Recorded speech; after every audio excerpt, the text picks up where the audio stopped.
How's it going, guys? This is my 3D printer that I've been working on, and I've done quite a few upgrades since I last made a video about it.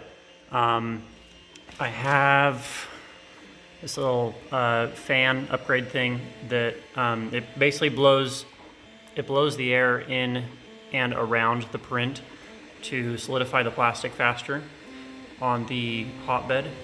Right now I'm printing a calibration cube just because I've added a whole bunch of different stuff today, brackets and things, so I can see how straight it is. I made this front plate out of, I guess I just cut it out of some wood flooring that I had because the other one was bending a whole lot.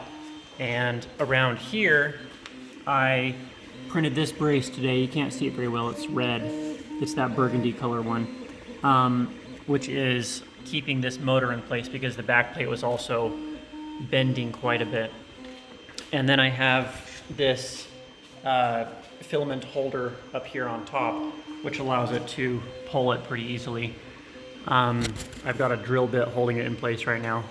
And then I've got some different bushings under here that I printed, as well as these the wing nut screws, which makes it a lot easier to adjust the hotbed.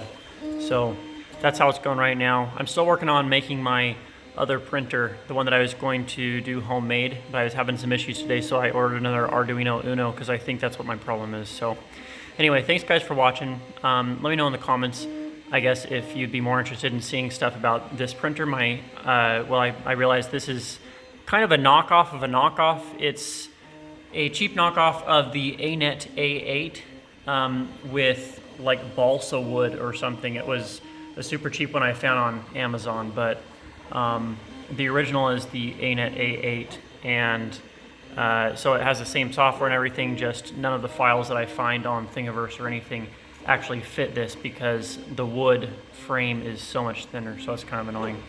But that's it, and thanks for watching the video. Make sure you hit the subscribe button and the like, and we'll see you in the next one.